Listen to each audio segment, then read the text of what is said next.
अस्सलाम वालेकुम। दिन भर की ताज़ा खबरों, तज्जियों और जायज़ों के साथ मैं हूँ जन्नत जमशेद। और मैं हूं ज़शान बशीर। नाज़रीन, मुल्क की सियासी सूरत हाल हर गुजरते दिन के साथ बदलती जा रही है। साबिक वज़ीर आज़म शहबाज शरीफ की दावत पर खालिद मकबूल सिद्दीकी की सरबराही में एमक्यूएम के वफ़द ने रायबरेली में मुस्लिम लीग नून के कायद मियां नवाज शरीफ से मुलाकात की है। इस मुलाकात में एमक्यूएम के रहनुमा खालिद मकबूल सिद्दीकी, फारूक सत्तार और मुस्तफ़ा कमाल शरीक हुए, जबकि नून लीग की तरफ से मुलाकात में शहबाज शरीफ, मरीम नवाज, ख्वाजा साद रफ़ीक और परवेज़ रशीद शरीक हुए। मुलाकात आधे घंटे से जायद हुई और इस मुलाकात में आम इंतखाबात, इंतखाबी इत्तेहाद और मौजूदा सियासी सूरत हाल पर गुफ्तगू की गई। जबकि मुलाकात में पाकिस्तान के अवाम को मुआशी दलदल से निकालने पर भी तबादले ख्याल।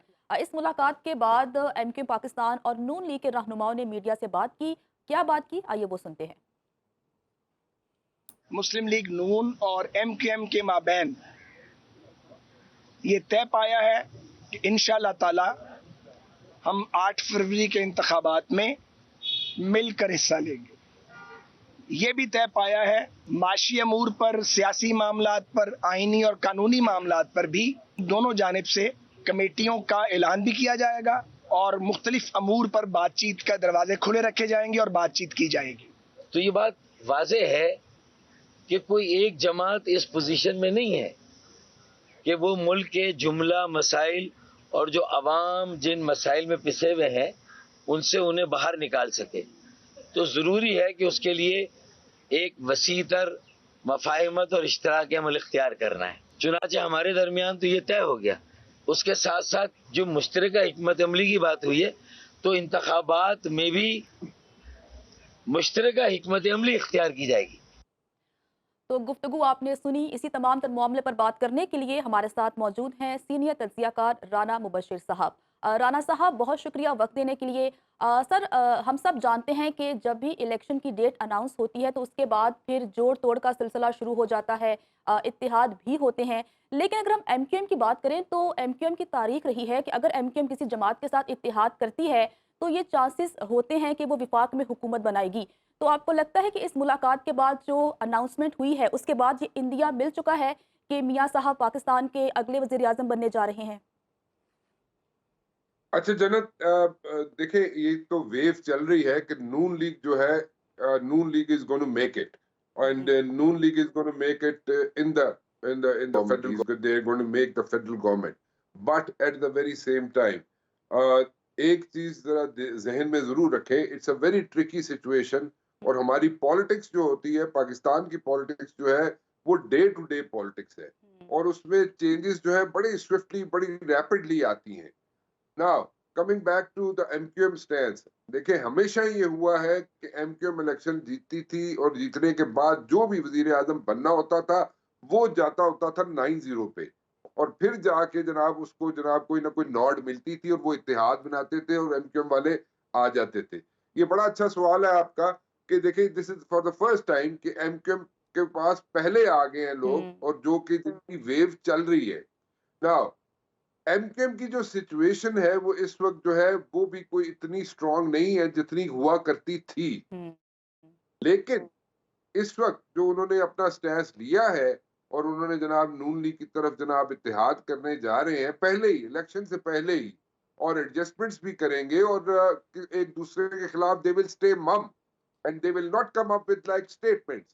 So this is a new thing and this is a new development, and I personally think जो आप कह रही हैं कि जनाब मियां साहब वजीर आजम बनने जा रहे हैं, हाँ वो चाहते ही जरूर हैं कि मियां साहब वजीर आजम बने, और नून लीग भी यही चाहती है वजीर आजम बने मियां नवाज शरीफ साहब।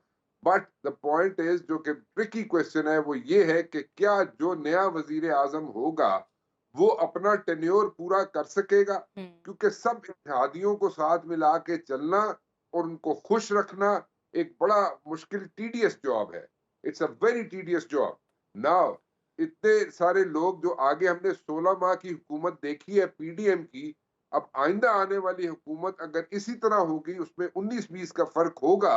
यानी कि पहले आपके पास 11 या 13 जमातें थी 16 माह के लिए, तो अब आइंदा आने वाले दिनों में अगर आपके पास 5-7 जमातें होंगी तो वो कैसे डिलीवर कर सकेंगी या नहीं कर सकेंगी।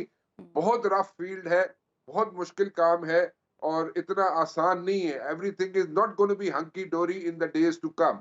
It's going to be very very slippery field, और बहुत मुश्किल काम राना होगा। साहब, हुकूमत की तश्कील के हवाले से राजा रियाज साहब ने आप ही के प्रोग्राम में बात की थी। उन्होंने कहा था कि जी मिलकर जो है वो 5 से 7 जमातें मिलकर हुकूमत बनाएंगी। अगर हम छोटी जमातों की बात करें तो वो तो शायद इस तरह से इत्तेहाद करें, लेकिन आप समझते हैं कि जो बड़ी जमातें हैं जैसे पीपल्स पार्टी है, JUI है, इनफरादी हैसियत में ये इलेक्शन लड़ेंगी और उसके बाद फिर ये इत्तेहाद की तरफ आएंगे, उसके बाद गवर्नमेंट की तश्कील के लिए एक दूसरे के साथ मिलेंगे?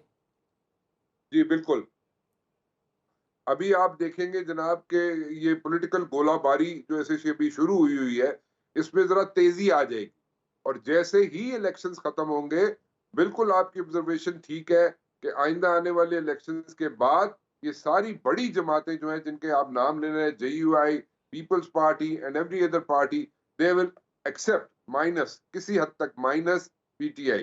मेरा नहीं ख्याल कि PTI हुकूमत का हिस्सा बनेगी, लेकिन बातचीत का सिलसिला अभी शुरू हो जाएगा, लेकिन बाद में ये सारी जमातें इकट्ठी हो जाएगी। ठीक, बहुत शुक्रिया आपके वक्त का। सीनियर तज्ज़ियाकार राना मुबश्शिर साहब हमारे साथ मौजूद थे और हम इत्तेहाद के हवाले से बातचीत करते थे। नाज़रीन, अगले मौजू की जानिब बढ़ते हैं और बात करते हैं कि गंदम की बुवाई के सीजन की आमद है। ऐसे में पंजाब भर में खाद की अहमियत बहुत बढ़ जाती है। पंजाब भर में खाद माफिया से गंदम की बुवाई से पहले सरगर्म हो गया है। पंजाब भर में खाद किसानों को महंगे दामों फरोख्त की जा रही है, बल्कि कई इलाकों में तो खाद महंगे दामों भी मैसर नहीं है और खाद न मिलने की वजह से किसानों को गंदम की बुवाई में शदीद मुश्किलात का सामना है। इसी बारे में बात करेंगे। ब्यूरो चीफ फैसलाबाद शहरोज इबाद हमारे साथ मौजूद हैं। शहरोज इबाद, बताइएगा काश्तकारों को, ज़मींदारों को क्या मुश्किलात हैं? क्या खाद यहाँ पर अवेलेबल है और अगर मिल रही है तो किन निर्खों पर? फैसलाबाद में गंदम की बुआई से कबल ही खाद बहरान जो है वो शिद्दत अख्तियार करता जा रहा है। किसानों को DAP और यूरिया खाद ब्लैक में जो है वो फरोख्त की जा रही है। बात अगर करें यूरिया खाद की, तो यूरिया खाद की सरकारी कीमत 3410 रुपये है, लेकिन इस वक्त 5000 रुपये की बोरी जो है वो फ़रोख्त की जा रही है किसानों को। इसके अलावा अगर DAP की बात करें तो DAP का सरकारी रेट 12700 है, लेकिन किसानों को 16000 रुपये की बोरी जो है वो दी जा रही है, जिससे जो किसान हैं उनको शदीद मुश्किलात का सामना करना पड़ा है। इस हवाले से जो ज़िले इंतज़ामिया है और उनकी तरफ से भी कोई एक्शन जो है वो देखने को नहीं आया कि किसानों की जो है मदद की जाए और जो ख़ास तौर पर जो ब्लैक में जहाँ पर खाद फ़रोख्त की जा रही है उनके खिलाफ जो है कार्रवाइयाँ की जाए, ताकि जो सरकारी कीमत है खाद की उसके मुताबिक जो है वो खाद किसानों को फ़रोख्त हो, ताकि किसान जो है वो आसानी से अपनी जो है वो गंदम जो है वो तैयार कर सकें। जी शहरोज इबाद, आपका बहुत शुक्रिया कि आप फैसलाबाद की सूरत हाल के हवाले से में अपडेट कर रहे थे। मुल्तान का रुख करते हैं और अपने नुमाइंदे हारून ताहिर से बात करते हैं। हारून, बताइएगा कि मुल्तान में क्या सूरत हाल है? क्या वहाँ पर किसानों को खाद मुयसर है? सिंचाई का सीज़न शुरू होते ही हुकूमत की जानिब से खाद की कीमतों में इजाफा कर दिया गया, तो दूसरी जानिब जनूबी पंजाब की माफिया की जानिब से भी खाद की शदीद किल्लत करके जायद नर्क वसूल किए जाने लगे। हमारे साथ मौजूद हैं डिप्टी डायरेक्टर ज़राअत अब्दुल समद साहब। जो महंगी खादें बेच रहे हैं, जो हुकूमत की तरफ से जो रेट फिक्स किए हैं उससे ज़्यादा अगर जो या वो बेच रहे हैं या जो है वो ज़ख़ीरा करके उसके अलावा उसको फ़ायदा उठा के जो खादें जो है स्टोर करके महंगी बेच रहे हैं, उनके खिलाफ जो एक्शन लिया जा रहा है। इस सिलसिले में जो है वो 1 करोड़ से ज़ायद जो है रुपए वो जुर्माना भी किया जा चुका है। खाद की किल्लत का सामना है किसानों को, जिसके बाइस जो है जो गंदम की काश्त है उसका मुताशिर होने का ख़दशा ज़ाहिर किया जा रहा है। ऐसे में महकमा ज़राअत की जानिब से भी बताया गया है कि 1 करोड़ से ज़ायद के जुर्माने आयद किए गए हैं, जबकि ऐसे माफिया जो मुलविस पाए जा रहे हैं खाद की कीमतों को बेजा बढ़ाने में, उनके खिलाफ भी मज़ीद गहरा तंग किया जा रहा है। जी, काश्तकारों और दीगर किसानों की जानिब से भी इस हवाले से अपनी बरहमी का इजहार किया गया है और उनका ये कहना है कि खाद उन्हें सस्ते दामों दस्तयाब नहीं है। उन्होंने किन अल्फाज में अपने ये मुतालबात सामने रखे हैं, आपको दिखाते हैं।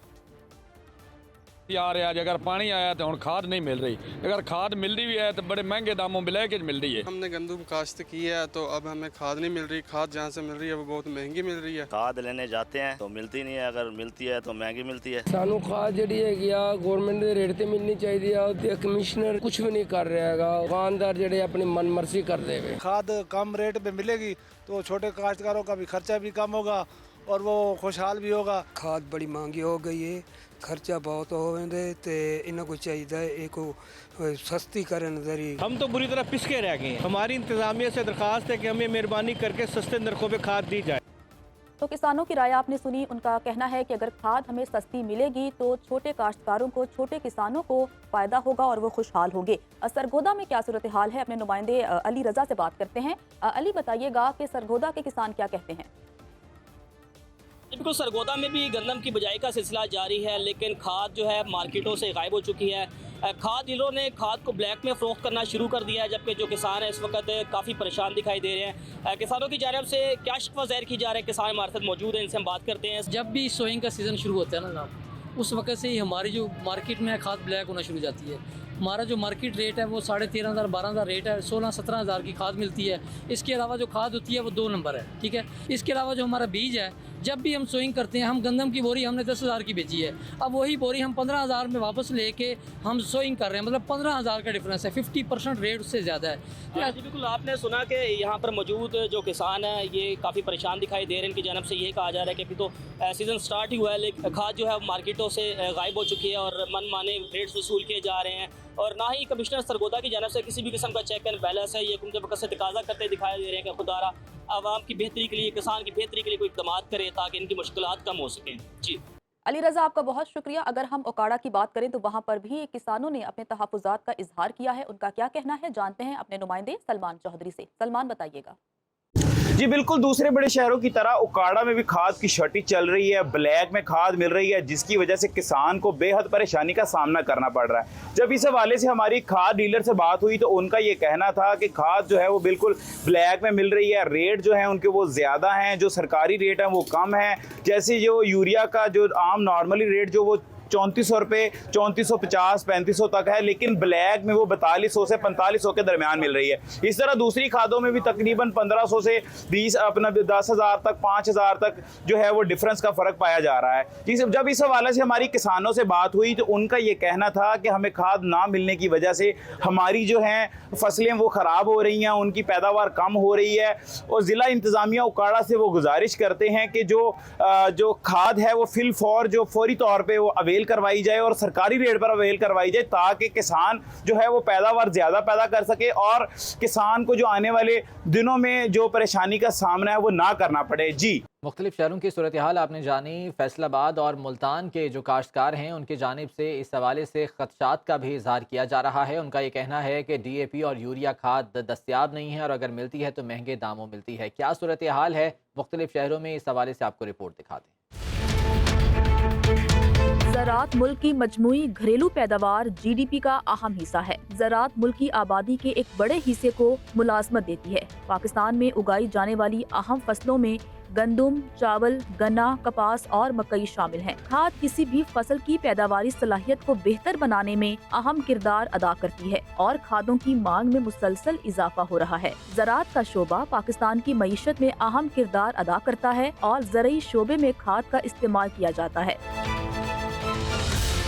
पाकिस्तान में खाद बनाने वाली हर कंपनी के खादों के नाम मुख्तलिफ हैं। FFC, एंग्रो और सरसब्स कंपनियों की खादें पाकिस्तान में सबसे ज्यादा फरोख्त होती हैं। ज्यादातर किसान सोना यूरिया या एंग्रो यूरिया, सोना DAP या एंग्रो DAP और सरसब्स नाइट्रोफॉस का इस्तेमाल करते हैं। पाकिस्तान में गंदम की बवाई की सीजन की आमद है। ऐसे में खाद माफिया मुतहरिक हो गया और खाद की कीमतें आसमान से बातें कर रही हैं।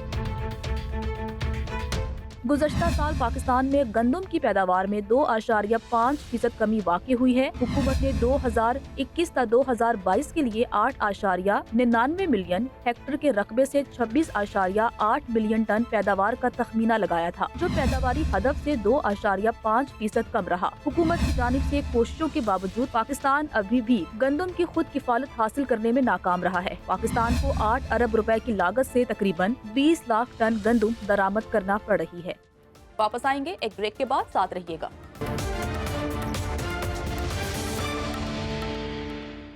Welcome back. ब्रेक से हम बात कर रहे थे खाद की शॉर्टेज के हवाले से, जिससे काश्तकारों को बहुत सी मुश्किलात का सामना है। इसी बारे में बात करने के लिए हमारे साथ मौजूद हैं माहिर ज़राअत डॉक्टर शमसुल इस्लाम साहब। डॉक्टर साहब, बहुत शुक्रिया आपके वक्त का। मुख्तलिफ शहरों में यूरिया खाद DAP मैसर नहीं है और अगर मिल रही है तो महंगे दामों मिल रही है। डेफिनेटली जो फसलें हैं वो भी मुतासिर होंगी इससे। किस हद तक आप देख रहे हैं कि काश्तकारों को मुश्किलात का सामना करना पड़ सकता है गंदम की बवाई में? देखिए, पाकिस्तान पाकिस्तान में हर साल गंदम की बुआई का टाइम स्टार्ट होने से पहले ही जो माफिया है, खाद माफिया, जो स्टॉक करना शुरू कर देती है गंदम को और उसके साथ ही फर्टिलाइजर को, वो बड़ा नुकसान पहुंचाती है। एक तो बीज बड़ा मुश्किल से अच्छी क्वालिटी का मिलता है, साथ ही उनको जो खाद बड़ी महंगी मिलती है। अगर हम 18 किलोमीटर दूर बॉर्डर से देखें तो वहाँ पर यही DAP खाद जो है कुछ 3,750 की मिलती है 45 किलो, और जो यूरिया खाद है वो वहाँ पर उनको 270 रुपए की 45 kg मिलती है। नाज़रीन, प्रोग्राम दिन भर से आज के लिए इतना ही। कल फिर से आपकी खिदमत में हाजिर। खुदा हाफिज।